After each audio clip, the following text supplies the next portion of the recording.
everybody. It's Dr. Eric Balcabbage. We're back for another edition of the Thyroid Answers podcast. I have a guest today. Her name is Kate King.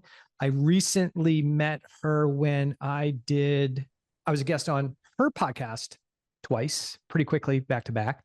And there was we had some of the discussion we had really revolved about how emotions and trauma affect people's physiology, their immune system, and can really be one of the things that really drives, and I think in the client base that I see, maintain somebody in what we call the cell danger response, and then results in somebody really struggling to fix their thyroid physiology because it's not really broken, it's adapting to the stress. And Kate really provided some insight into that when I was on her podcast. So I thought I would bring her back, or bring her onto the Thyroid Answers podcast, and we could do a deeper dive on how emotions and trauma can drive an immune dysregulation, drive stress on the physiology, and sometimes keep people trapped in this danger physiology. So Kate, welcome to the Thyroid Answers podcast. How are you today? Thank you. So glad to be here. I love the way we talk when we are in interviews together. So I'm really excited to be on your show and grateful that you invited me on. Thank you. Well, I'm happy to have you. And this is a topic that I think is really important because we spend so much time, sometimes clients spend so much time, clinicians spend so much time looking for the bacteria, the virus, the organism, the toxin that's creating the problem. And I think sometimes we're jumping over dollar bills to pick up pennies when, if we take a look at the person's life and lifestyle, if they'll let us in initially, sometimes they won't let us really see what's behind the curtain. You can see that there's a lot of baggage that they're carrying. And that's the elephant in the room. And maybe the infections, the viruses, the bacteria, the chronic gut dysbiosis result, regardless of how many gut protocols they've done, isn't really the issue. Those things are signs and symptoms of a chronically stressed system, an imbalanced immune system that has been potentially upregulated for weeks, months, years, or decades to protect the individual because of emotional stress and trauma. So first, let's get some background. Who's Kate? Why should we listen to her? Thanks. So I have been a licensed therapist and a board certified art therapist for almost 20 years now. I work with all types of people clinically, where just dealing with different levels of trauma, things like depression, anxiety, bipolar disorder, life transitions, eating disorders, and body image stuff. The gamut. I've kind of worked with all kinds of populations in my career. And during the pandemic, when things were really spiraling out of control for everyone, both physically and mentally, I was like, how can I help more people? This is crazy. And so I basically put everything that I know into my book, The Radiant Life Project, as like, here you go. You can do this at home while you're isolating from the world. So I'm also an author. As you mentioned, I'm a podcast host. A lot of what we talk about on our podcast is epigenetics and the way that our genes can actually turn on or off, which effectively turns on or off things like thyroid conditions, diseases, cancers, anxiety, depression, things like that, all based on our lifestyle. And a big aspect of lifestyle is the thoughts we think, the relationships we choose, the decisions we make in life, like the career path that we're on, the way that we engage socially with people, how authentic we are in our life. These are all lifestyle factors, just like food and exercise. So often when people think about what makes a healthy person, it's only pretty recent that there have been a lot more open-minded considerations to the mental health piece and the psycho-emotional aspect, because people have thought for a long time that if you just kind of tinker with the body and tweak the levels and the chemistry, you can surpass the mind and you can get over any emotional stress or trauma that you could be carrying. But now we know that stress is the most toxic thing for any of our bodies. And stress comes in all forms, physical and mental.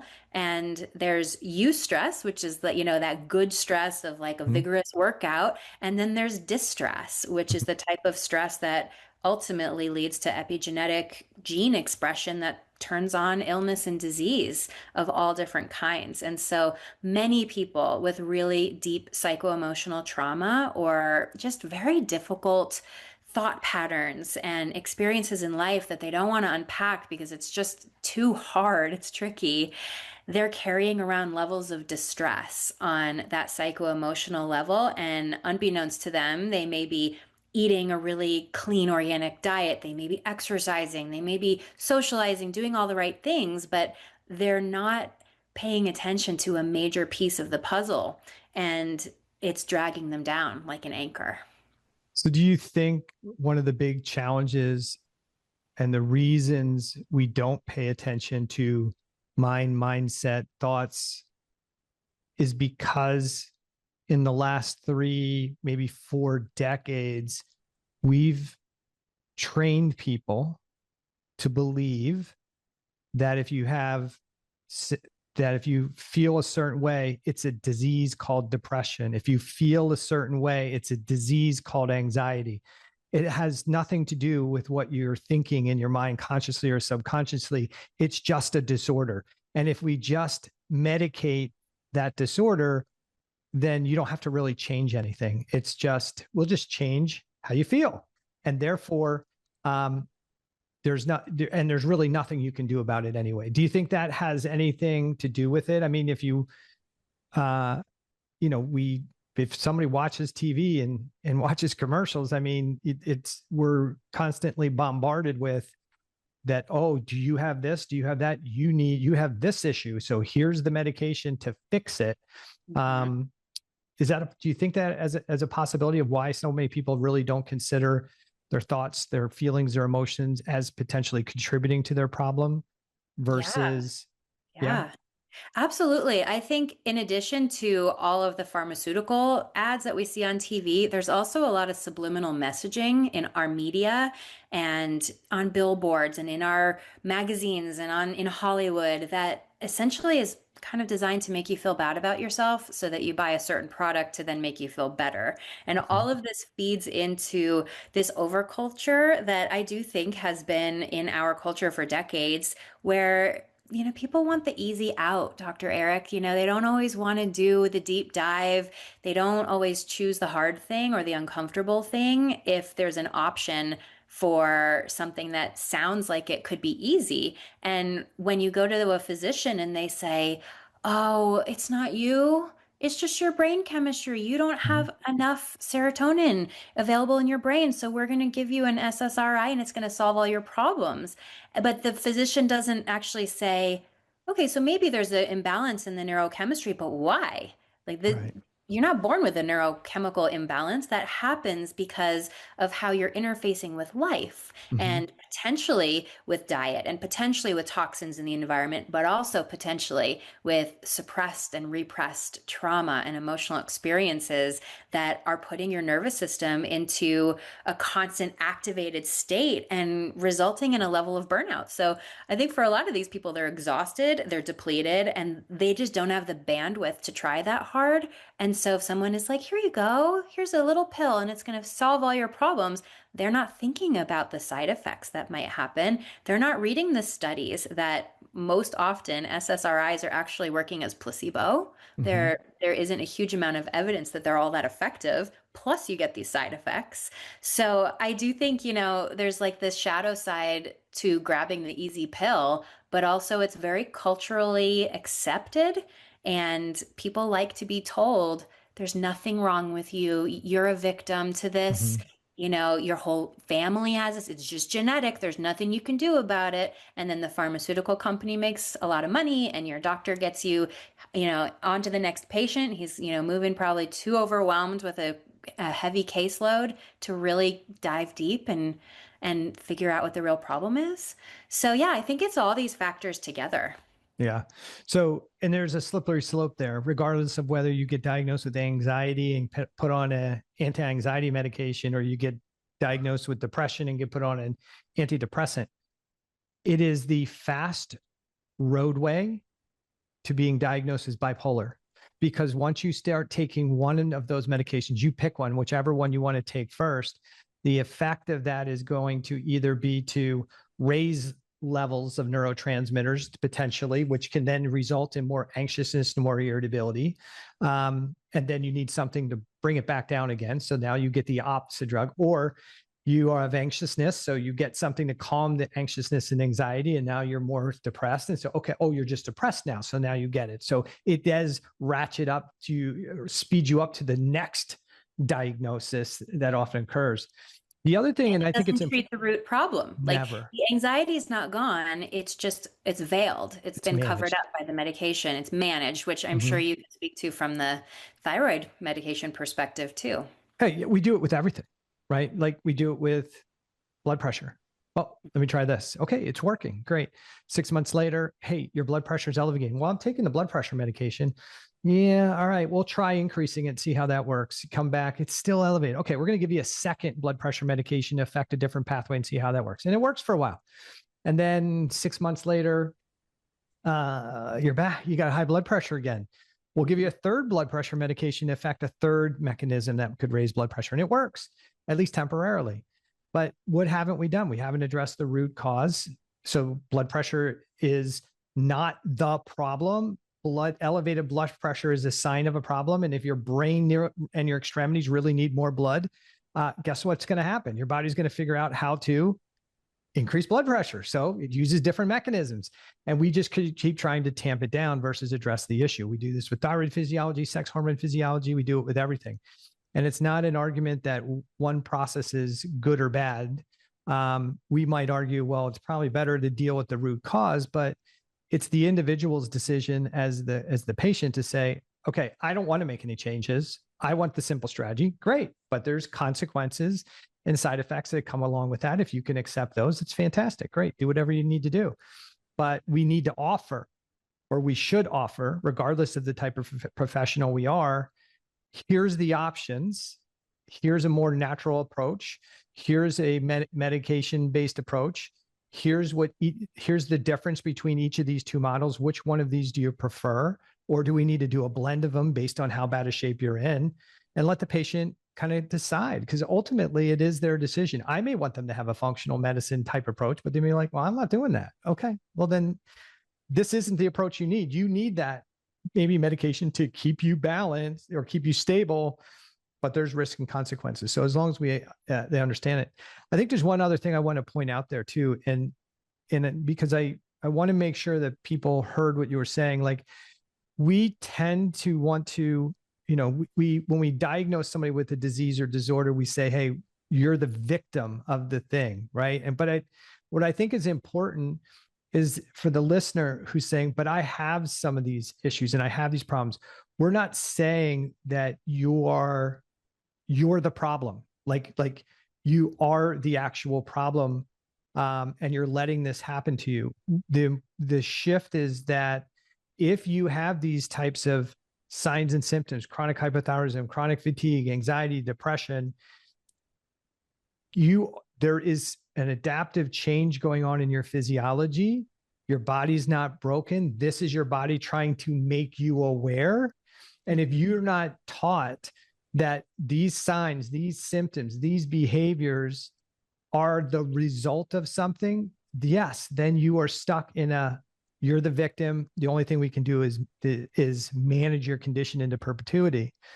But if you understand what Kate and I are saying, and as we go through this, you'll understand more.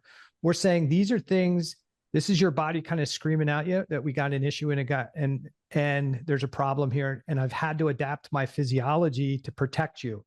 And that may result in hypothyroid condition, tiredness, fatigue, anxiety, depression. And when you look at it, okay, what's my body protecting me from? Then you can look at your life, your lifestyle, your habits and behaviors and say, hey, what's going on in my environment that may be contributing to problems in my body that are causing my body to act like that? Would you agree with that? Absolutely. Yeah. And, I think there's a lot of charge around that word victim. Mhm. And oftentimes people, they have a response to it because of so much charge. And I think They think of it as like the emotions that are paired with that experience. When you feel helpless, when you feel like there's nothing you can do and you are just along for the ride, that is a very victimized place to feel Hmm. small and powerless and helpless. And there's another side of the coin that people don't always realize is there, and it is the side of empowerment where Hmm. you do have choice. You do have actions you can take. There is another perspective. You're not small. You're the captain of your ship and you get to decide to drive it. Hmm. And that is a difference of thought. So it's as easy as just shifting from, this is just the way my family line has its genetics to, I think it's been like this for many generations, but I'm going to do something different. Yep. I'm going to see if it changes the expression of how this shows up in my life. And then you're no longer in that victim place of helplessness. Suddenly you're curious, you're energized, you're empowered, and you're going to go find some other experience. And because you try something different, you will have a different outcome. We don't know what it is. It could go any way, but it's not going to be the same as what has always been done before. Yeah, I'd agree with that. And it's one of the reasons I really hate the term autoimmunity, because people hang their hat on that and say, well, I have an autoimmune condition. My immune system is attacking me. Well, if that's your belief process and that's what we're telling people, then they're screwed, right? If your immune system has lost, if we really believe in the concept that the immune system no longer identifies self tissue as self, you're out of luck. I mean, because how do we change that? If we believe that the immune system is trying to protect us from something, and there's multiple reasons why we might have damage to self tissue, because there's a bacteria, because there's a virus, because parts of the bacteria and parts of our self tissue got scooped up together by an immune cell and presented to an immune cell, and the immune cell is going, what the heck is that? I know what that is. I know what that is. I don't know what those two things are together. And now it does create an antibody that might trigger defense. I don't think it's as simple as, okay, I woke up one day and now my immune system doesn't recognize my thyroid tissue as self tissue. That is just way too simple a thing. And I think it's a terrible place for people to be, because it sets up a defeatist attitude. It sets up a state like that, a very negative connotation about what's going on with your physiology versus, hey, my body's trying to protect me or something. I just got to help figure out what it is, and then I can recover. So Mm-hmm. when people come to see me and they ask about, hey, can I get off of thyroid medication? Can a thyroid gland really recover? I'm like, well, it all really depends a lot on what you believe. Do you believe that what you've been taught, that your immune system's attacking your body, your thyroid gland, for no apparent reason, and there's nothing you can do about it? Do you believe that your body forgot how to convert T4 to T3 and how to regulate glucose and how to do these? If you do, if you believe those things you've been taught, then it's going to be hard to get you better. If you believe that, oh, there must be a reason for this, and this is potentially a protective response, then yeah, I think almost anything is possible to recover from. I agree. We live in a world of memes these days, and I saw a meme recently that was kind of along these lines, and it said, the most anti-inflammatory thing you can do is stop hating yourself. Mm-hmm. And I was like, oh, that's so true, right? Because the thoughts we think about the human we are, the body we're in, have such a massive impact on how that body and how that human moves through time. So that's where the psychotherapeutic work comes in. Like, why are you hating yourself? And maybe it's not in such an obvious way. Maybe it's through perfectionism or self-criticism. Maybe it's like this managing part of you that is super high functioning, but really toxic because you take it to such an extreme. Maybe your career demands a level of perfection and you never let yourself rest, right? And it looks good on the surface, it looks good in the bank, but it doesn't look good in your labs.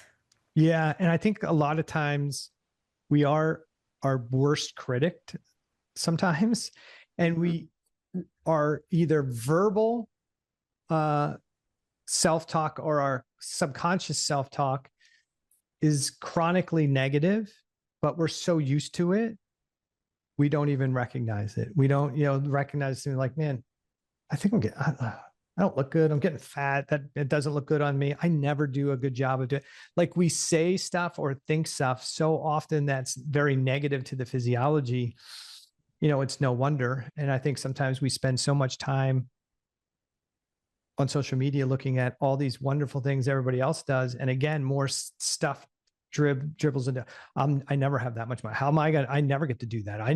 How come I can't do that? Like all these negative things that go on when we look at this beautiful world on social media that probably doesn't really exist in reality, but we're educated to believe that everybody else's life is perfect, and then we think, well, but mine's like that, so it must not be great.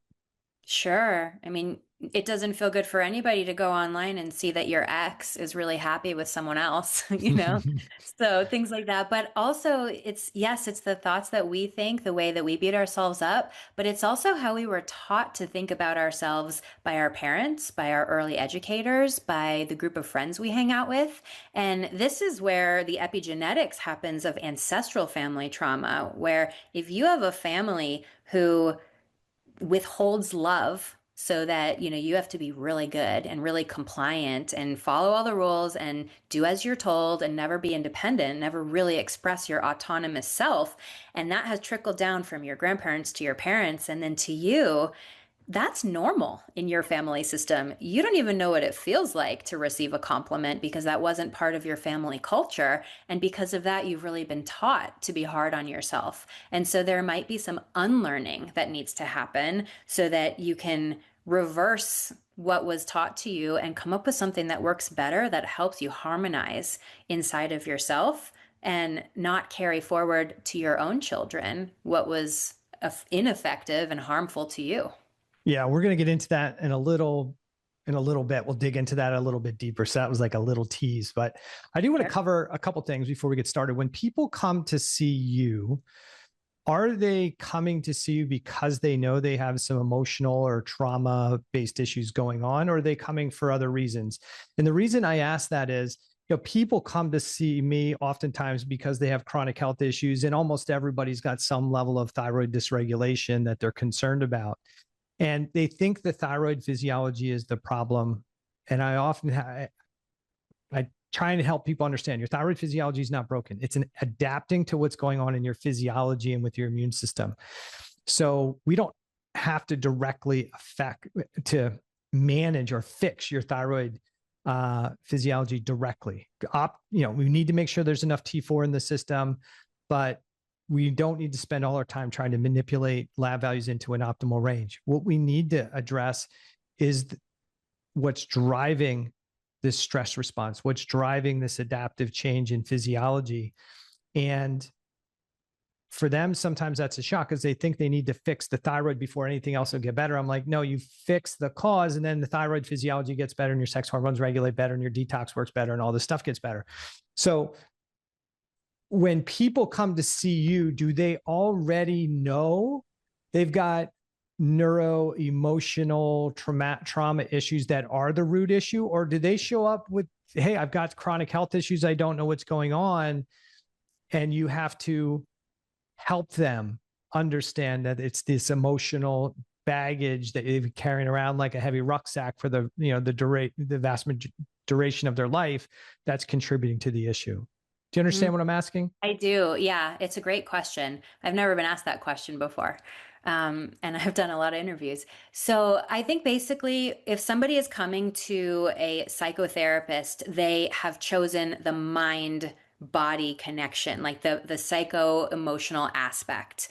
If they feel like they're carrying a really heavy burden of physical, I think they would go to their primary care doctor Mm-hmm. or like you. And so just choosing a psychotherapist means that there's some awareness that in the mind, in the heart, something's a little out of whack. And I will say that very often, what people come in with saying they want to work with is not actually what we end up working on. It's similarly to your work. They Mm-hmm. may come in, a classic example is they come in unhappy in their relationship and they're like, I have this toxic dynamic or I'm on the verge of divorce. Something's really not right in this relationship. And then I take it to perspective of them. Like, how is this not working for you? How are you contributing to this dynamic that ultimately feels really toxic? Because the other person's not here and we can't control them, but we can work with you. And so, just with that question, suddenly, all of a sudden, we're talking about a trauma that happened in college or first relationship, and we're finding a self-sabotaging pattern. And it's not about the marriage anymore. It's about this pattern suddenly. And then we dig a little more into the pattern and we find like, oh, this comes from a really low sense of self-worth. Okay, well, where did that originate? So it's kind of like this stack where there are so many layers to people. We are so complex psycho-emotionally. And depending on how old people are, as we move through time, we acquire life experience, and some of that crystallizes into wisdom, and some of it gets exiled into like the basement of our psyche, and it's got like red tape all around it. And so I like to use an internal family systems approach, which is IFS therapy, and it's kind of a parts perspective on this. I'm not sure if you're familiar, but No, but yeah, it's a we could cool definitely get into it. method. Yeah, Well, it's kind of taking therapy world by storm these days. let's try and cover that at the end, because that's how I kind Sure. of have this organized in my mind. Okay, what are the strategies? But what would you say? Do you think that the people who come in to see with you saying, "Hey, I've got some emotional issues going on," do they are they aware of how those emotional things are creating many times their physical complaints, their hormone dysregulation, their thyroid dysregulation, their chronic gut issues, their sleep disruption, their blood sugar issues, their slow metabolism and weight gain? Are they often coming in thinking that these are all tied together or related? Or do you think most people are still compartmentalizing? This is my neuro emotional thing. That's my thyroid issue. It's different. This is my gut issue. It has nothing to do with this trauma or emotions I'm feeling. Do you understand what I'm Yeah. asking? So I think these days more than ever, there are more people seeing providers like yourself who Mm-hmm. are from this holistic functional perspective. And so I do see a little more of that awareness, but vast majority, no, people do not see that it's all connected. There's something appealing to many people about these different buckets where if it's just their thyroid, it feels like a simpler issue to solve. And Mm-hmm. as soon as we start to correlate it with their mental health, it's overwhelming. And it's like, oh my gosh, this is so big now, I'm shutting down.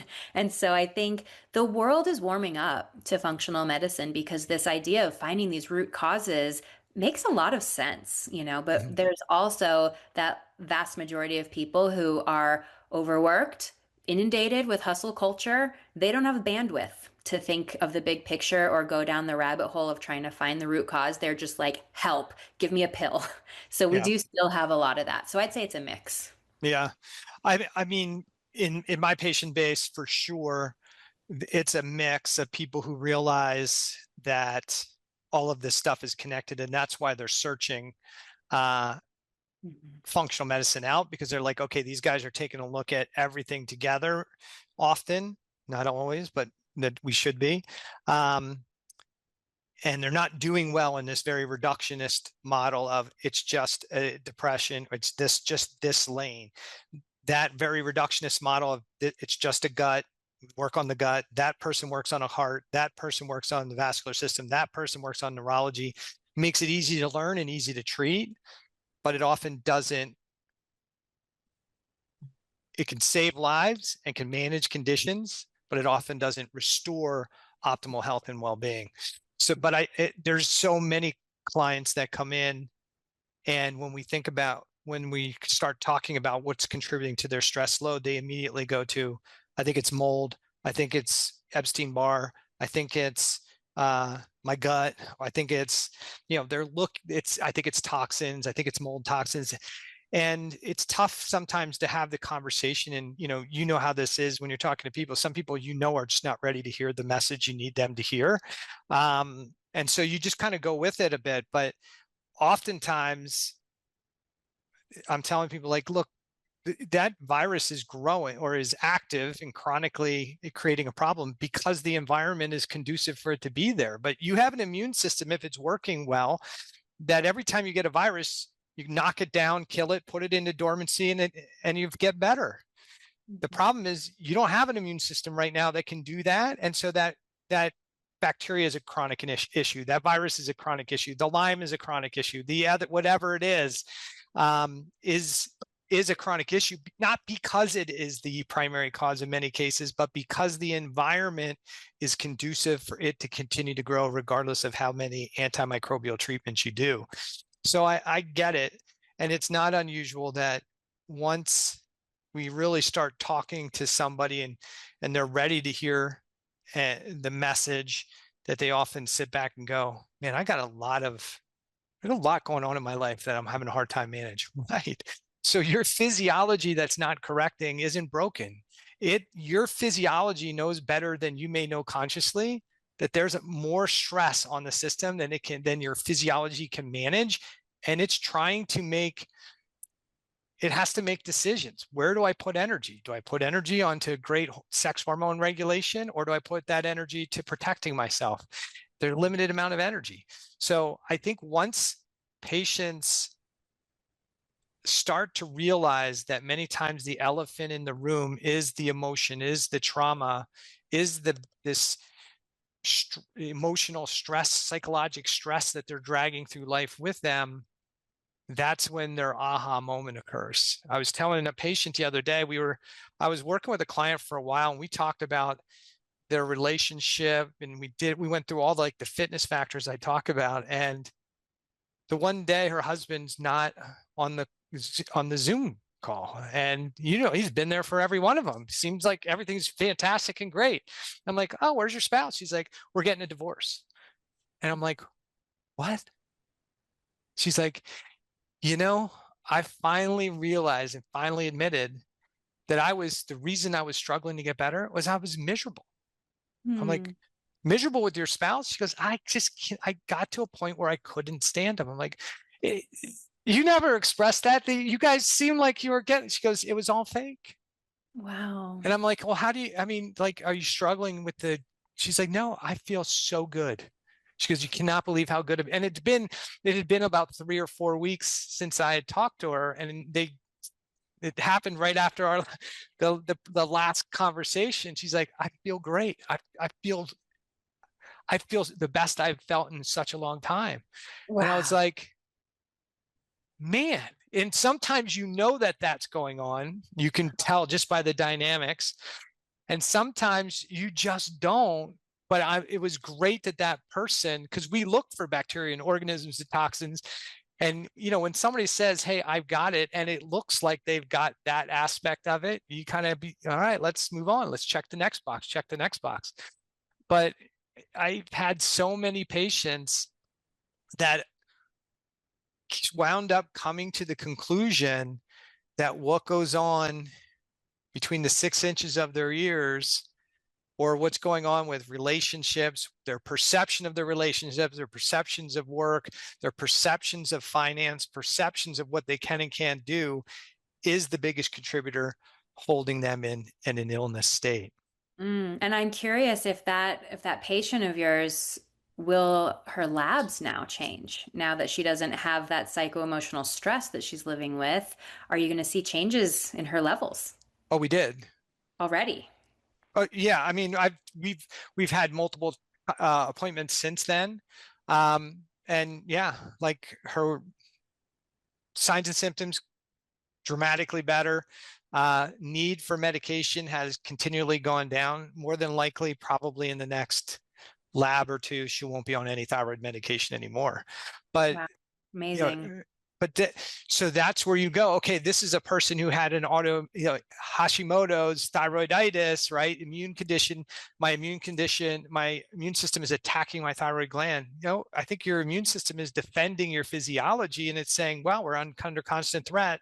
We got to slow down the metabolism so we don't support the threat. What she didn't realize initially was the threat was an emotional, psychological issue. Based on her thoughts and beliefs about a relationship, right? And how honest she was being with herself and others, because it sounds like she was sort of playing the part of a happy couple for a long time. And how can we ever be honest with our physician if we can't even be honest with our spouse or with ourselves. And so sometimes people have to get to that place where there's this radical level of honesty where you're like, you know what? I can't lie about this anymore. This thing is really unhealthy for me. And you're probably the right person to ask this question, which is, what does it do to somebody's physiology when they're actually lying to themselves or saying, this is it? Like, a lot of times we'll tell people to write positive affirmations, and there's a like, I'm rich, I'm wealthy. And when people write affirmations like that, when somebody said this is how to write them because you want to put this belief in your head, I'm like, the problem with it writing like a belief or a statement or an affirmation like that is, if you're, in my opinion, I want your opinion on this, if you say, I am financially set and I'm wealthy and I have everything I want, and you don't, is that potentially creating more conflict in the mind than benefit? That your brain says, that's the lie, that's not true. And that could actually contribute to stress, versus writing, my goal is to be financially stable, and these are the things I'm going to do to achieve that, right? So is it possible that sometimes what we say, what we pretend, how we act, if it's not true to who we are or what's going on, that in itself could be a major contributor to negative stress on our physiology? I certainly think so.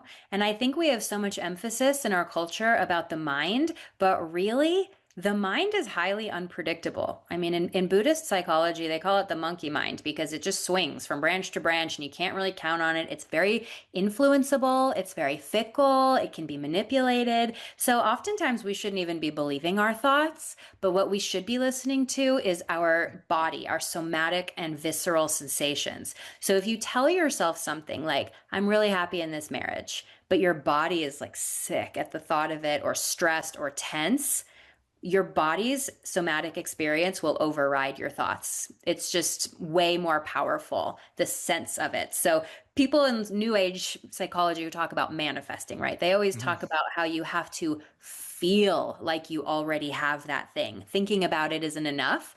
And so, whether you're into New Age philosophy or not, doesn't really matter. But the case here is that thinking something, it's not going to do it. It's not going to tip the scales. You have to feel it. And that's where we can't lie to ourselves, because ultimately getting into bed with someone you hate, waking up and seeing them again, having the annoying sensation of their breathing or their chewing because you can't even handle them, all of that creates kind of a chain reaction in the body.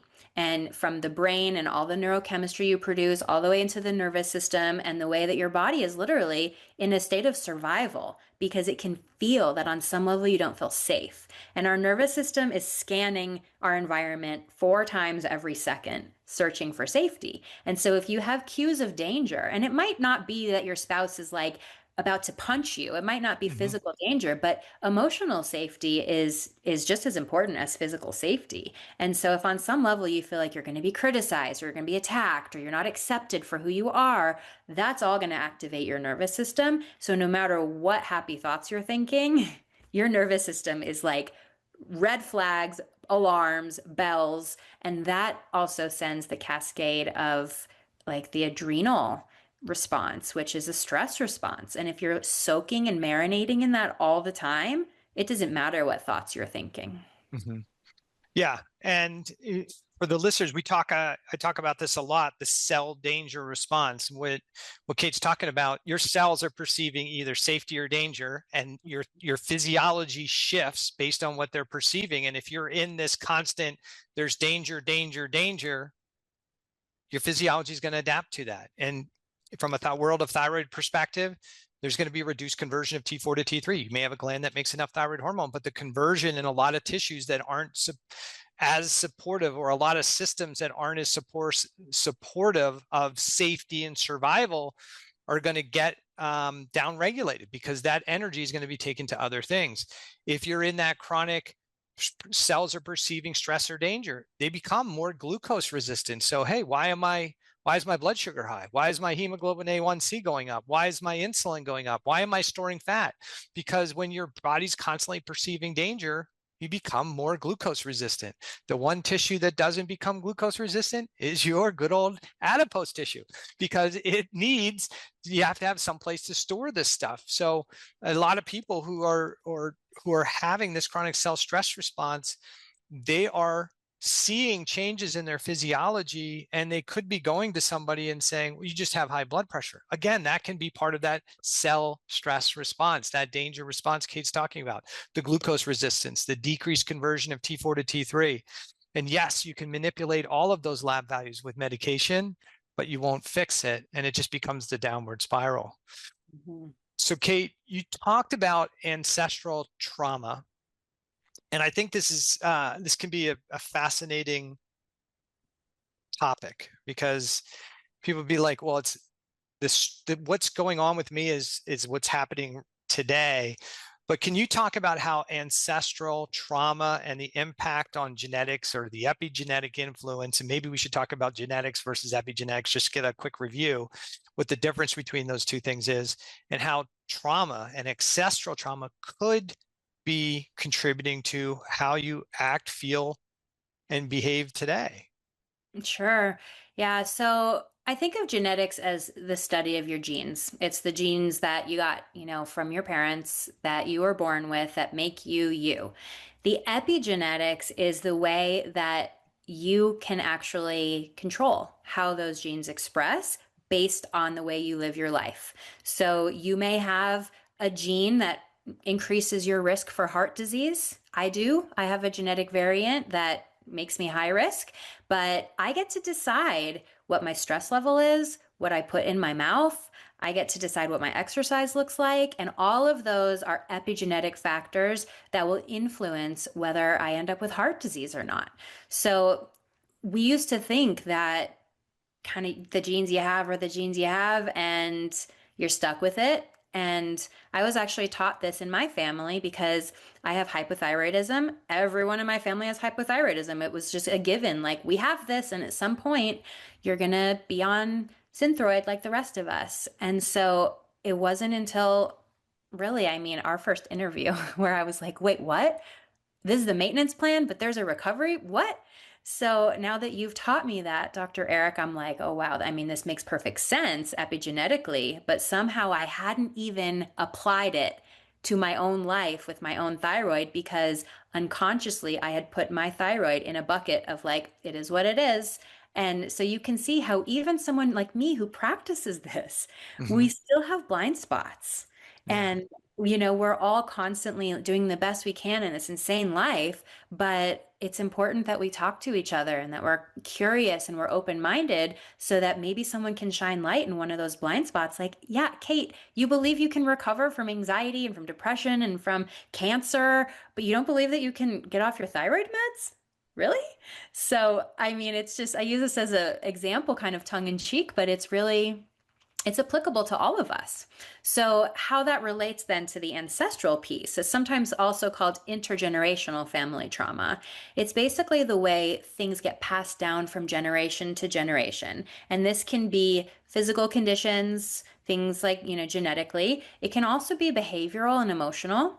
So what we know now from science is that when a woman is 5 months pregnant, that little guy inside of her, little guy or girl or person, if they're very, very, very tiny little eggs or tiny, tiny little sperm are being affected by the person who is carrying them. So essentially, when you're pregnant with a 5-month-old, you are influencing your grandchild who is being carried inside of the fetus. So this is mind-blowing, because it means if the person who's pregnant is exposed to toxins in the environment, there's been some very interesting studies from the Holocaust about people who are exposed to that, who are in concentration camps and who had really high levels of stress and malnourishment, and how that trickled down into not only their own baby, but their baby's baby. And in a lot of Jewish heritage, you see really high levels of anxiety and of depression. And there's been a lot of epigenetic study around how much of this is because you're a Holocaust descendant, even indirectly. So we're given this information in our genome. We're also given it behaviorally, like I mentioned before. Like if no one in your family, from your grandparents down, showed love, then how are you supposed to know how to show love or receive it or give it? Right? So it happens on all of these different levels. So yeah, and somebody might have a hard time like really realizing that, but if essentially whatever's happening to mom while you're developing is changing your chemistry, but as your chemistry is changing and your genetics and epigenetic expressions changing, what you're saying is that's going to influence the next generation and potentially the next generation, and set up this, well, everybody in my family's got depression, or everybody in my family's got is overweight, or everybody's got a thyroid condition.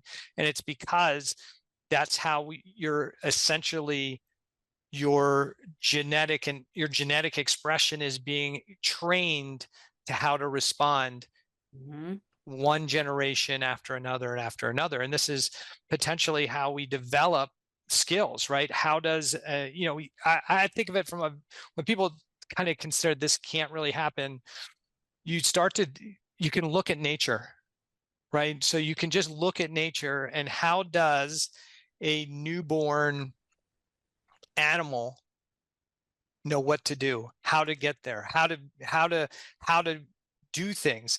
It's programmed into their genetic expression because of how their upper lineage did things, right?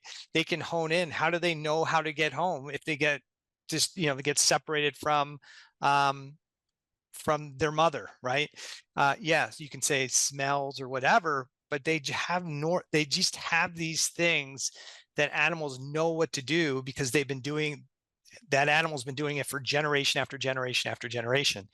We're not really that far away from being able to do the same thing. We do something, we learn something, and we pass on to some degree that genetic expression to each next generation. And there were studies too, and there's lots of studies now, but I remember back when I was in school, they were talking about how your grandfather smoked, and that could create problems in the grandchild. And we were like, what? But this was like, 20 or 30 years ago.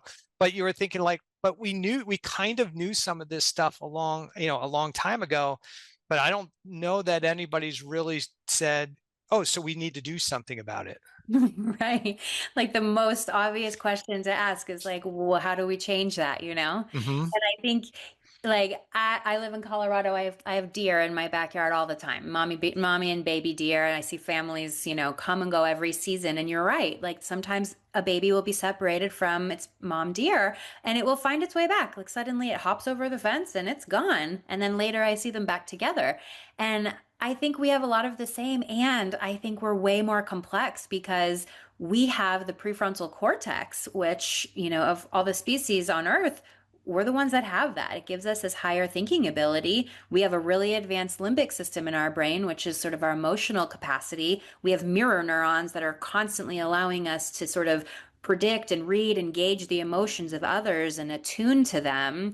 And so this makes us really interesting on the nature versus nurture debate, which is this age-old debate of like, what's more important, what you were born with or how you were raised? And I think we're moving into like a yes and perspective of that, because the epigenetics is really the nurture piece, like what you do with your genes.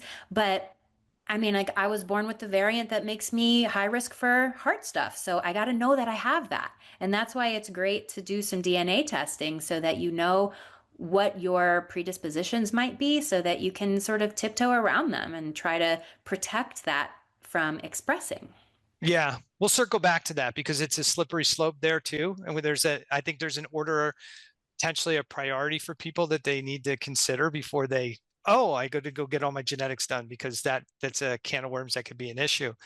Sure. But, you just think about how the animal, like the animal kingdom, how does a salmon know, like, which stream to swim back to as an adult to lay eggs? Like how does it know, right? It's ingrained in the genetic expression, right? So there's so much that's ingrained in our physiology.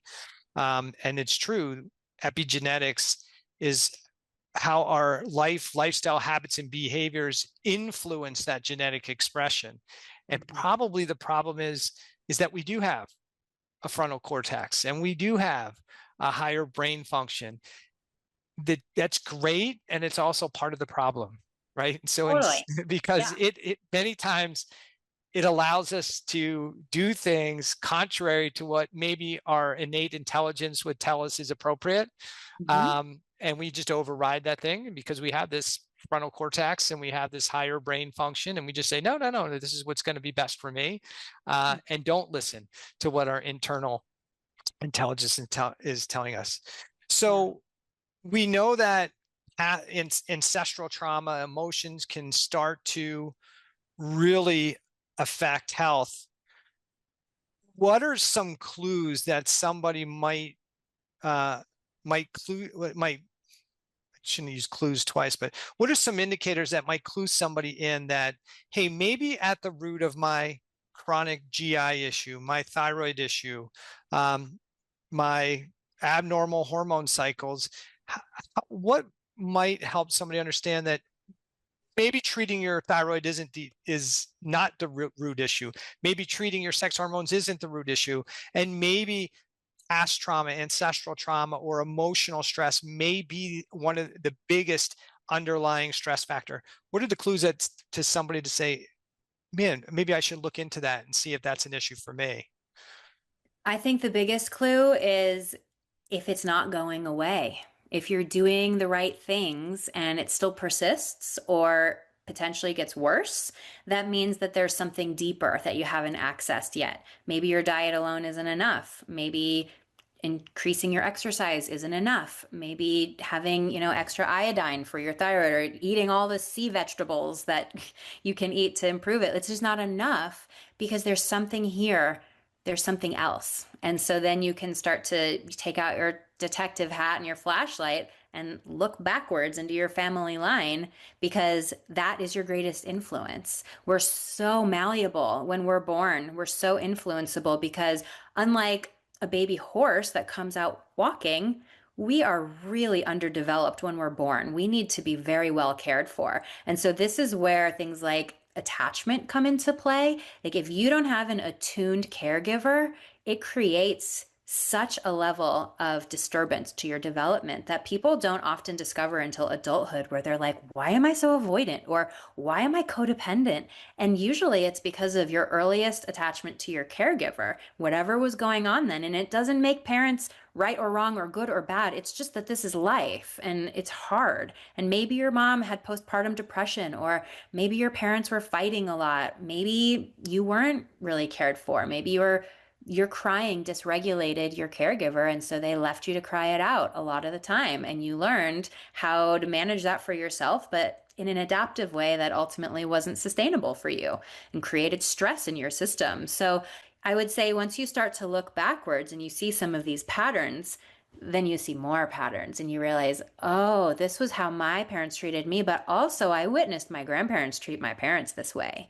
Or at the dinner table, there were these certain topics that were completely like off. You cannot talk about sex, or you cannot talk about your feelings. And then you think, well, could my parents talk about their feelings? Could they talk about sex? Like, what was that like with their grandparent? And so then you realize, oh, this isn't mine. I'm carrying something that is older than me, but it's alive in me. And like chain links, you are a chain that is going to connect you to your future descendants. And if you want, you can break some of those cycles. You can do something differently. And when something changes, everything changes. Yeah. So to summarize the front end of that question, if you're doing if you get somebody tells you you've got gut issues and you do gut protocol and it doesn't last and it keeps coming back, if you try to optimize your thyroid medication, your thyroid labs, and you just don't feel well, even when you've been told you've been optimized. If you're eating the appropriate diet, if you're doing a lot of the things that you're supposed to be doing, if you're taking support products that should help something and it doesn't make a difference to you, that's where we really need to start looking that, hey, there may be emotional things going on, and those may be the primary. So I totally agree with that. And I think that's really important, because sometimes people go like, I took that supplement, it makes me feel worse, I'm allergic to it. No, I can't take any supplement because it is, I'm reactive to it. Okay, we've probably got some emotional things. Or to me, if somebody's seen 12 practitioners already in the functional medicine space, more than likely they've worked on the effects of some type of kind of chronic emotional stress piece and not actually tackled the elephant in the room. So those are like red flags for me. When it comes down, you were talking about, and we're talking about emotional stuff that somebody has, we're talking about ancestral. How do you help somebody see the difference between, or maybe there isn't, between what's an ancestral trauma and what's actually what they own as their own? Do you know what I think where I'm going? if you consider the body, like this moment in time is all that exists. It's all that exists. And so whatever's here is here, whether it's yours or if it's an ancestral burden that you're carrying, either way, it's affecting you, it's living in you. Here's where I think it's a little bit more in your control if it's not an ancestral piece. If you're like, oh, so my entire family has had this issue, but I have a completely different issue, that might mean that there's something in your reality that maybe no one in your family line has ever had. Maybe you're the first person in your entire family to go to college. And because of that, you have a really high stress, big job with a lot of pressure that no one else in your history has ever had. And you have high blood pressure and you have, some health stuff. That would mean that the way that you're living your life is in some way out of harmony or resonance with your mind, body, and spirit. And we could probably rule that out as an ancestral trauma, but it's still present. And so it still needs to be dealt with. Versus if something has trickled through the line and you're like, yep, everybody here has got depression and I've got it too. It doesn't really matter because you still have it. You still have to deal with it. And you still get the choice if you want to treat it with that maintenance approach or with that recovery approach, how you want to meet it in real life. So I think generally it's interesting to be able to decipher what's what, but it's all your burden to carry and your responsibility to heal. Yeah. So I guess because we look at, when people talk about stress, I think a lot of people go towards emotional stress and say stress is bad. I don't know that, you already kind of hinted on this, that stress could be eustress or it could be distress. In my opinion, the difference between whether it's eustress or distress isn't necessarily the experience, but our perception of that experience. So for people who are saying, okay, I've got to be aware of the stressors, right? My life stress, my financial stress, my relationship stresses, or I have to learn how to manage the stress. I think to some degree, managing it is like kind of like managing a thyroid condition, right? Versus how do I, and I hate to say recover from stress because everybody's got stress experiences. I think for me, what I try to get people to understand is they have a choice to how they frame the stress, right? And how long they hold on to it. So how do you help people deal with all that? Because they may say, hey, listen, I got 5 kids, I got to work, we're tight on the dollar, my husband's not always home, and he's grumpy a lot, I deal with my mother-in-law all the time. Like, how am I supposed to deal with this, or how am I supposed to manage that? Like, to me, all of that stuff is real, but how do you help somebody start to go from this seems so overwhelming to not only can I manage this better, but actually I can reframe this, and some of those things I can turn into potential eustress. Mm-hmm. Yeah, I mean, I think there is a tipping point where eustress becomes distress. Mm-hmm. And like a simple way to explain this physically is we know that physical exercise is good and we all need to do it, but we Mm-hmm. also know that for people who have physical exercise more than 2 hours a day, it starts to create inflammation. Like it stops being productive. And so they need a different level of support for their body if they're a marathon runner or a professional athlete, right? Most of us aren't exercising 2 hours a day, so we don't ever have to know this problem. But good stress can become bad stress, basically, if there's too much of anything. And so, like you mentioned, we're in a really I just want to normalize. Like, this is an incredibly stressful time to be alive on this planet. Our lifespan creates this funky thing where we are living long enough at this point to really suffer and for having like in longevity world they call it health span, not just how long you live but how long you're actually healthy. And Mm-hmm. so there's a lot of people who are living a really long time but they're not living healthfully for that long of a time. There's a lot of suffering in their last decade or so. Or you have a person who's raising children and their parents are elderly, they're still alive, potentially suffering. And so that person, maybe in their 40s or 50s, now has to take care of both children, probably teenagers, and aging parents.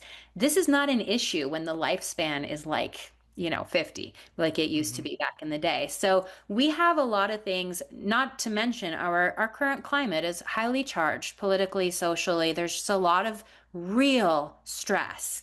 So in terms of reframing it, it's an additive process and sometimes it's a subtractive process. And what I mean by this is sometimes you have to add things into your life, like yoga or community is huge for supporting stress.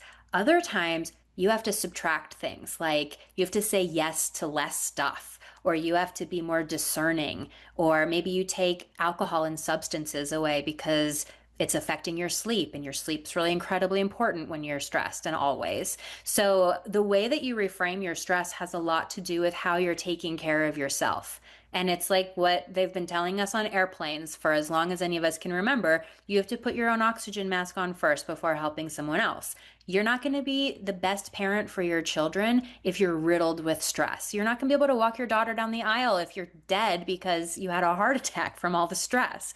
So, the best way we can love our children, take care of our aging parents, show up effectively at work is to meet all of those challenges from our overflow, where our cup inside ourselves is as full as possible. We are taking exquisite care of ourselves in the service of the rest of our life. Does that make sense? Mm-hmm. So if we're going to help somebody deal, let's talk about the emotional stress, right? Um, what would be tips and techniques if somebody says, listen, I got a lot of emotional stress going on that's contributing to my issue. Um, what are there, what are the strategies that you try to employ with them to either change how they perceive those experiences or adapt to those experiences so they can move forward? Well, the first thing I do is I assess whether this is a damage control client who's basically just in chaos and crisis and just needs to hold it all together with like duct tape and chewing gum, or if this is a person who is regulated enough to actually make change in their life and do a little bit of deep diving to figure out how they're getting in their own way. So when people come to me and it's like chaos and trauma and they're like in the middle of maybe a contentious divorce or in the pandemic, a lot of people were just like not okay. So in those moments, it's about what can we implement today? Like, is Mm-hmm. there one moment where you can just pause and take 3 deep breaths? Is there an opportunity to go out into nature and just take a short walk? Do you need a therapist? Like these very logistical aspects that are right now, this is going to help you. And maybe those people need an antidepressant, especially in the short term if they don't have the bandwidth to do the real work. Maybe that just takes some of the burden off and it helps them reach a stable baseline where they can then do the work. Because we can't really get anything done on an activated nervous system. If you're regulated, you can heal. But if you're in a fight or flight survival place, your body doesn't care about inner work. Your body feels like it's going to die if it doesn't keep fighting, keep running, freeze, all of whatever your instinctual response is. But then if somebody can be regulated and if it feels like, okay, this person has a little bandwidth, maybe, on some level they have some self-awareness, we can start to talk about, how are you over functioning in your life? Or are your friendships that feel like your community, are they actually draining and depleting you, or are they actually giving you something back? Is your work that gives you all of this money that you enjoy actually sucking your soul, right? Would it be helpful to look at that? So then you can go a little bit deeper depending. And those people who are regulated, they tend to be a little bit more willing to have patience for this process. It's not like, I need help and I need it now. It's more like, all right, let's see where this leads. And then you can investigate, like, are you exercising? Do you think a cathartic form of exercise, like playing squash, would help to release the tension in your body and have maybe some community? Versus, do you just need like yoga nidra? Do you need to lay flat and breathe, right? Depending on where a person is at, there's a lot of different tools that might be applicable to them. For some people, something as simple as writing 3 things that they're grateful for before they go to sleep can shift their entire mental and physical health. So I always take stock right at the beginning, like how tightly wound is this person's bandwidth? And is this about damage control or is it about really deep growth? Yeah. And I think I touch on this in the book, and when I'm working with clients, we talk about emotional fitness, we talk about mindset fitness, and to me those are kind of 2 different things. But those are keys to getting people better. And I think one of the things that, and I'm not in your wheelhouse when it comes to from a training perspective, but to me, I try to get people to understand that the same experience that happens to 2 different people could be perceived totally different. And a terrible experience to one person could set them on a path to true decay of their health and their well-being and everything in their life. That very same experience could be what propels somebody to become super successful, wealthy in their life, right? Same experience. During COVID, we could look at that and people were in chaos and, oh my gosh, and I'm losing my job and I can't work. And what am I going to do with my finances? And other people were like, wow, this is such a great opportunity. I need to create something that all these people are going to need. It's not the job I have, but I'm going to create something. And they became multimillionaires during the COVID because they created something that all these people that were seeing it as the negative wanted or needed, right? So I always look at it from a reframing process. Wow, I got in a car accident. That sucks. And I got to go through rehab and therapy. But man, I'm still here. And now I appreciate my family more, or, my life experiences more. And for me, that's really my tool. Wow, that didn't go well, or that relationship's not going well. Well, that person was kind of chaotic in my life and creating a lot of stress. So even though I'm losing that friend, it's also not contributing stress to my life. And I'm also not taking their ownership of their problems and making them mine. So yeah, maybe it was great that we had a great friendship, but probably it's now time to find another friend that can replace that person. So am I crazy in my idea that this is a way it works for me? But is that a legit strategy that you potentially suggest could help others? Do you use that in practice, that idea?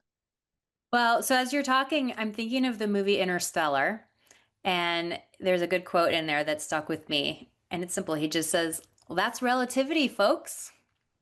And what he means is this human experience, it's relative. Like physics is relative, but our mind is also relative, which means depending on how you're looking through your own lens at what's happening to you, you're going to see it through that lens. And another person looking at the exact same thing is going to see it through their lens. And that's relativity. Like it's all relative. And so I think of also people, there's so many people who have, stage 4 cancer diagnoses or near death car accidents, things like that. And overwhelmingly, so many of them say, this cancer was the greatest gift of my life, or this car accident, or this divorce, or this incredibly hard thing was the biggest blessing because it changed the way that I see things. It made life's preciousness more evident, or it enhanced my investment in this life and in my body and in my health, right? A lot of people who almost die come back like on rails. They're like, let's go. I have wisdom to share. So no, you're not crazy. This is beautiful. I mean, I think it's a great directive, and probably all therapists use it at some point where, somebody comes in with a story. And I like to ask my clients, what is the story you're telling yourself about this? Because that's all it is a story. Right? There's so many things that could be possible or could be true. And you're telling yourself this is bad or wrong, or you are bad or wrong. There are other stories you could tell yourself that would frame you in a different light and the situation in a different light and have a different cascade of your biochemistry. What would some of those be? Yeah. And I think that's the key. Like, this is what you're telling yourself, but could you tell yourself a different story that has a different outcome? And I have a client, we may have talked about this on one of your podcast episodes, but I had a client who was, it's COVID. And, they're coming out of COVID. Their job is probably going to go away because they work in the government. They've got so they got that stress. They need to move stress. May they need to have a new job stress. They've got a sick family member that may only have, months to live, like all of that stuff going on. And all of that is filling their head like, and they're like, and my thyroid's not converting well. Why? I'm still tired. I'm still fatigued and my gut won't get well. I'm like, look, and I know they were mad when I said it, but I'm like, you're looking at this terrible situation, all these terrible things that are going on, like the world's going to end, and your body will defend you from that. So yeah, you should expect your gut's not going to be well. You should expect you're not going to sleep well. You should expect that your immune system's upregulated and your conversion's good. And I don't have enough supplements to give you to fix that. But here's what might help. You don't really like your job to begin with, or the people that you're going to have to work with, and you might lose your job, and you're fighting with this job thing over here and a mom who you may not have more than 3 to 6 months with, who may die. And do I need to work or do I need to do this? I said, if you look through it through a different lens, you have the best thing going on. Take the buyout, leave the job, go spend time with your mom. And while you're spending the time with your mom, start putting feelers out for a new job with new people to work with where you have a much better opportunity. But now you're talking about fear and the effect that fear has on making life decisions, because sometimes it's easier to stay with the comfortable, familiar known than to explore into that uncharted territory of the unknown and the unpredictable and the unfamiliar. And it takes courage to make that leap. And sometimes it takes a long time. People wait until they're desperate to finally take that leap just because they don't have any more energy to give to this anymore. But you don't have to wait until you get to that rock bottom place. If you know in your core that something's not good for you and it's causing stress and it's making you miserable, kind of like the client that you talked about who with her husband who got a divorce, it's like she probably knew deep down that the relationship was sour. But why does it take so long, right? And it's because of fear. And we have our own relationship with fear. Some people are really impulsive and they feel fear and they're like, all right, let's go. And other people are very risk averse and they Mhm. try to protect themselves from that discomfort of fear. And so if you know yourself and you know where you are on that continuum of being really risk averse versus really impulsive, then you can work with it. Then you can talk to someone about it. You can make it into a skill set so that you're not just like pulling the plug and then being consumed by anxiety. But like one of my favorite quotes was by Dr. Susan David, who wrote the book Emotional Agility. And she says, courage is fear walking. Like you don't have to not be afraid. Some things are scary, but that doesn't mean that you don't persist. You Mhm. move forward. Yeah. I definitely think people are comfortable with their uncomfortableness and afraid of what can be, what could be. I don't, what if I change my diet? Well, what am I going to do when I go out to eat? What if I stop drinking? What will everybody think of me? What if I do lose the weight?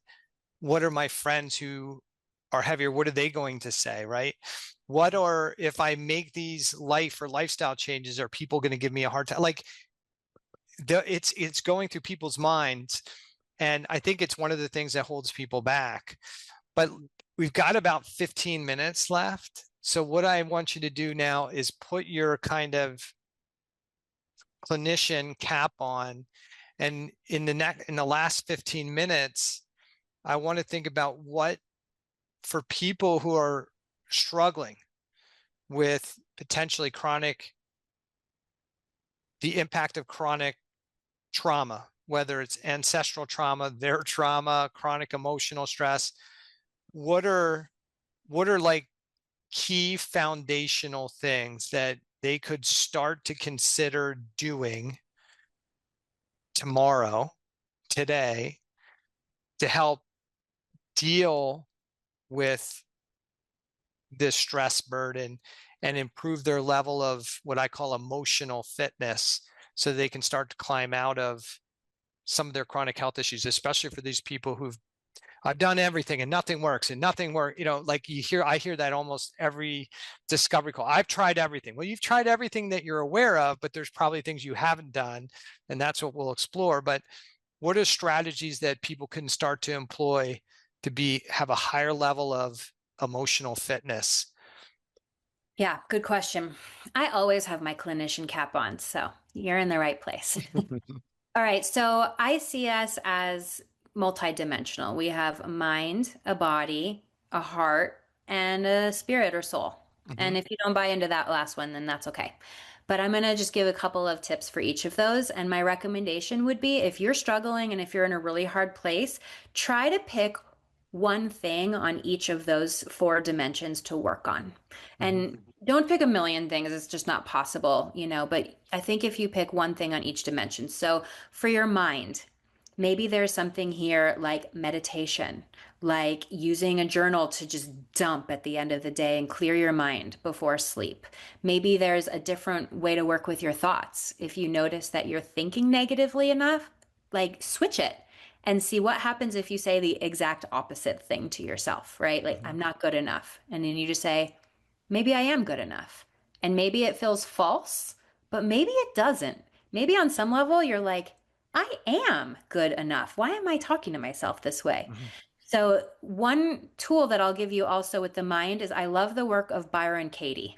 She's really easy to find online, Byron Katie, Katie. She calls it the work. It's a series of 4 questions that help to work with the mind and with the thoughts. And basically, it's asking if it's true, this thing that you're thinking or worried about. And if you say yes, then you ask, is it really true? Like, can I actually prove? Do I know for sure that it's true? And most of the time, there's no way you could know it.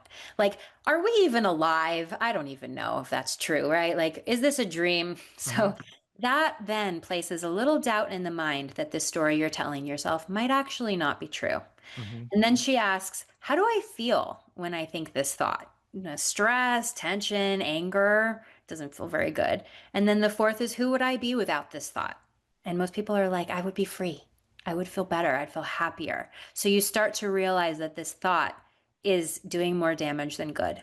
And then for the fifth piece of her work, she calls it the turnaround. And this is where you basically consider the exact opposite thing. Maybe this story I'm telling myself is untrue, but the opposite story is more true than I realize.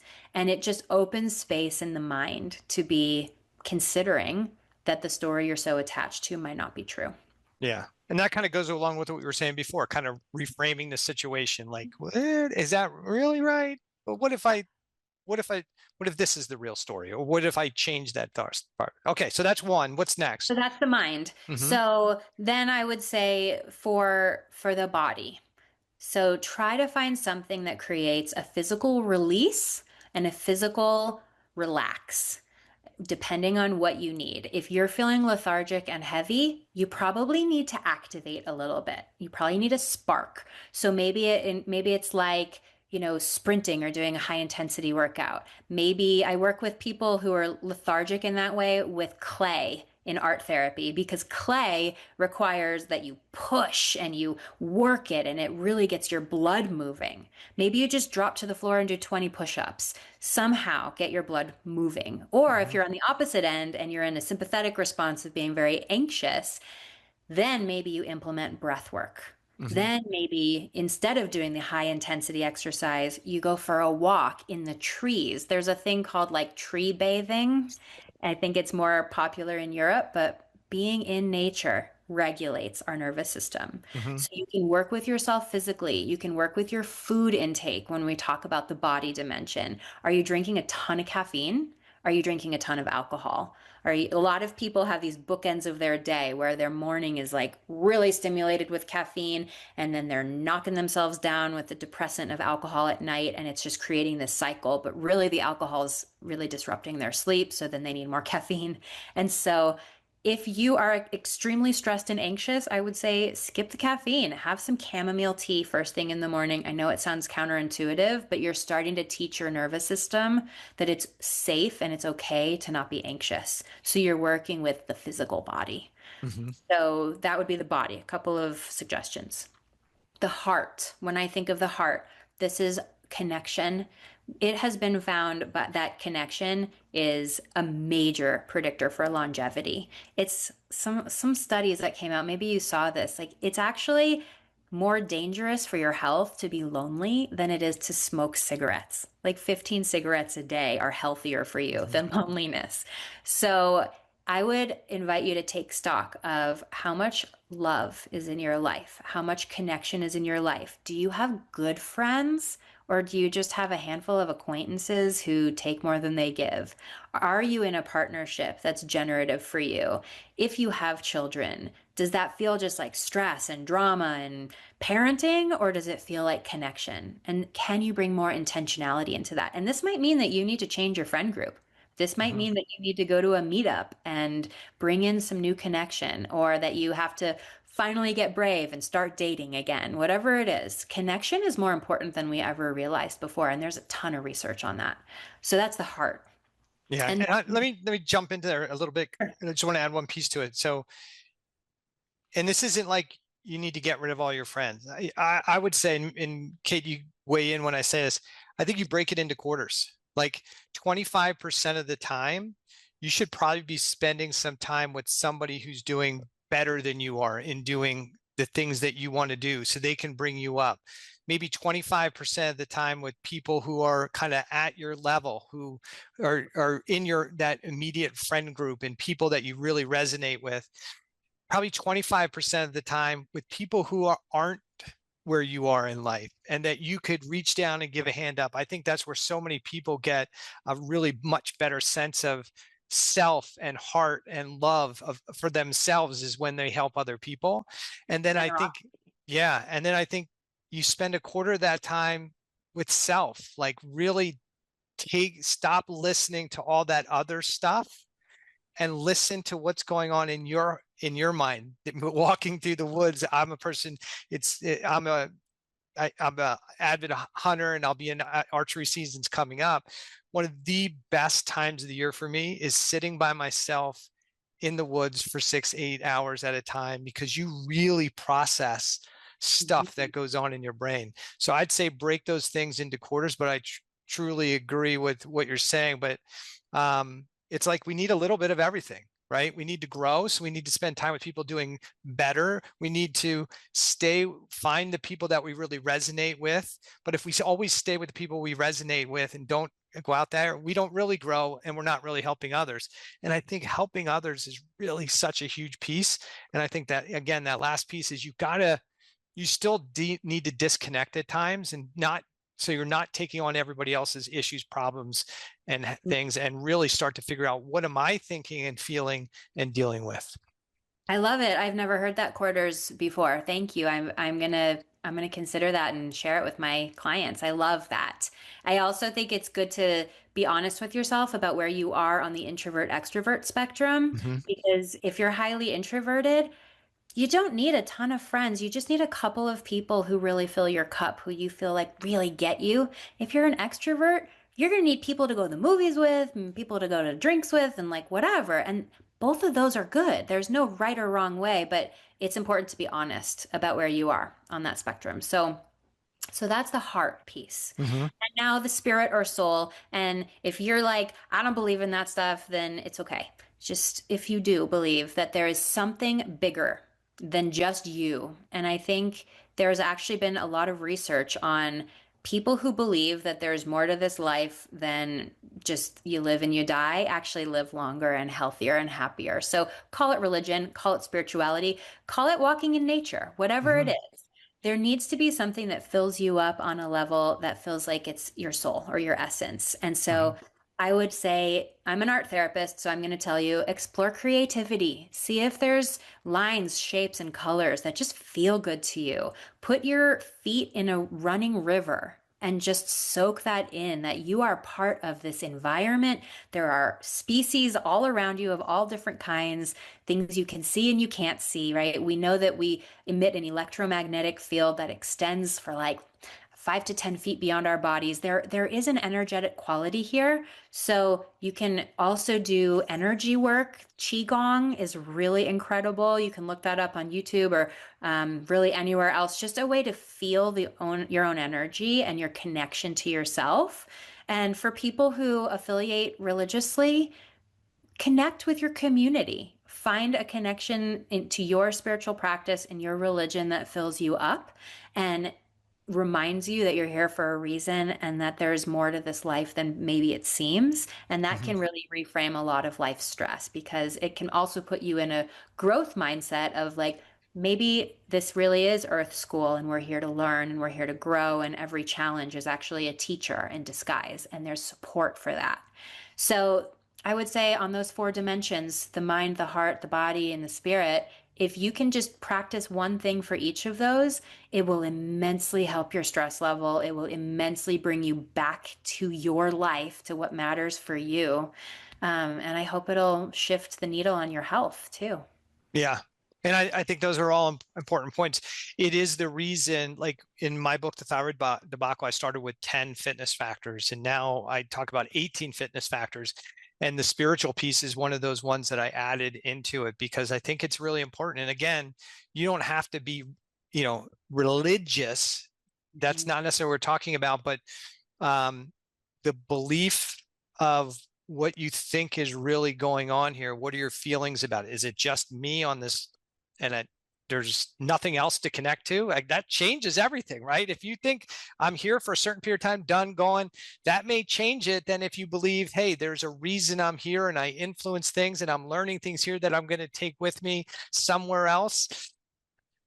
Everybody's got, everybody may not be religious, but I think there are I'd say the vast majority of people, whether they admit it or not, have some level of spirituality. How well they're connected to it, but there's just something about being, I think, having that level of spiritual fitness that really helps ground somebody and give them a real perspective on things. When my mother-in-law passed away,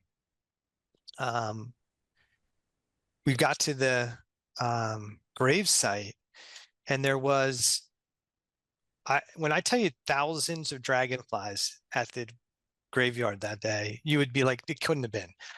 And I'm telling you, there were thousands of them. And so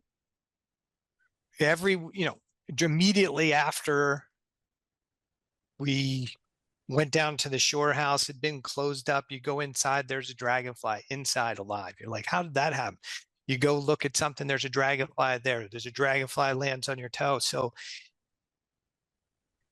it just sounds like a weird story, but it's just that belief that there's more, that there's continual connection, that I think helps calm you and bring peace, because you know that, hey, it's more than just this, and we're going to be connected into eternity. And maybe what I do here and what I think here isn't just I can do whatever I want and it doesn't matter, but hey, this is our training ground to be the best version of us for later. So I think having all of those ideas and concepts can help somebody calm, but definitely that last one I think is a really important piece for a lot of people, to give them peace of mind, to let them know there's more. I think that's relaxing to some degree when you go, I only got 2 more years to go, and then I'm going to be, I'm going to be 70 and everything's over. That's, that too in itself can create stress. So, Yeah, absolutely. All right. So we'll get off before I get emotional about the whole thing. But so tell us, tell us about your book again. Tell us about your podcast. And if somebody's like, man, I like listening to Kate, maybe Kate can do something to help me, how they may be able to get contact you potentially for some help in this way. Sure. So my hub is the radiantlifeproject.com. That's where you can read about my work, and you can see my books, and you can see all my interviews. Everything is on the radiantlifeproject.com. I'm also active on social media. My handle is the Radiant Life Project. My most recent book is called The Radiant Life Project, and it's sort of this masterclass of self-work and healing that you can do at your own pace. I have a new book coming out in early 2026 called Mend or Move On. It's a guide to healing or leaving really unhealthy, dysfunctional relationships that could be romantic or familial or professional friendships, anything. We got to know when to repair and when to move on. So that'll be coming out early year, but it'll be able to be pre-ordered here pretty soon. And the podcast that I co-host with Susan Robbins, who's an epigenetic specialist, is called Everyday Epigenetics, Raw, Real, Relatable. And we talk to incredible physicians like yourself, scientists, people from longevity work, from the therapeutic world, everything to help you have the greatest chance to express your healthy genes, and put those unhealthy illness genes to sleep for a while so that they don't express. So find me wherever it works for you. Again, the radiantlifeproject.com is my hub. And thank you for having me on your show. It's been such a fun conversation. Absolutely. Thanks for coming on. It was a great conversation. And maybe when the book is out, we get you back and we talk about what's in the book and give people guidance on that, because I think that's an important thing to learn. Oh my gosh. The toxic relationships thing is such a hot topic now. So yes, it's definitely, I would love to talk to you about that. Yeah. And it's funny because when I have a toxic relationship, I've learned to I'm done. And people are like, but you were friends with them for so long. I'm like, listen, I'll do anything for you. I'll do anything for anybody as long as I think they're fair to me. As soon as I think somebody's trying to screw me over, it's like cutting them with the knife. I'm done. Don't go on. And it sounds harsh, but what I've realized, after, almost 6 decades is it's the best for me to do that. Where it might seem harsh, if I realize that this is not a good, healthy relationship for me, I'm easy to, okay, I'm done with it. And I don't know if that's healthy or not. You'll probably tell me when the book comes out. I think so. But I think people spend a lot of time at that choice point of like, do I stay or do I go? And they just waste years of their life and marinate in the toxic stress of it for so long, when really sometimes cutting yourself free. And that's hard when you're cutting away from like your family or a really long time friend or partner, it's tricky. It does, again, it's like courage is the main ingredient for so much of this work. Yeah, somebody once told me, and this has stuck with me, and I think that's the principle I work on, and it's, it's probably not accurate, but it's good. They said, listen, just make a decision. 50% of the time you're going to be right. 50% of the time you're going to be wrong. If you made the wrong decision, you'll learn and you'll not do it again. But if you're right, you've moved on so much faster. Otherwise, you're going to sit in that gray zone and you've already made your decision, right? Like you just keep worry, and that's stressful. So just cut it. Like 50, you might be right, you might be wrong, but at least you'll have an answer versus wallowing in this wasted area, this gray zone of purgatory. Why do it? And that when I heard that and really kind of really internalized, I was like, yeah, that's what I'm gonna do. Sometimes, to be fair, sometimes it works out really well, and sometimes I'm like, geez, that was not probably the right decision. But again, you flip it and reframe it and go, okay, but what did I learn from that? I was a little impulsive there. Probably should have asked some better questions. Probably should have done that. So I'll do that next time. So I don't look at it as a loss. I look at it as a learning experience. So anyway, let's get into that when the book comes out and we'll chat about it. That could be another hour and a half conversation. So Kate, thanks so much for coming on the podcast. And I wish you well with the book and getting it out there. I know how hard it can be to get a book done and get it launched. So all the best to you in that. Thank you so much. And thanks for having me.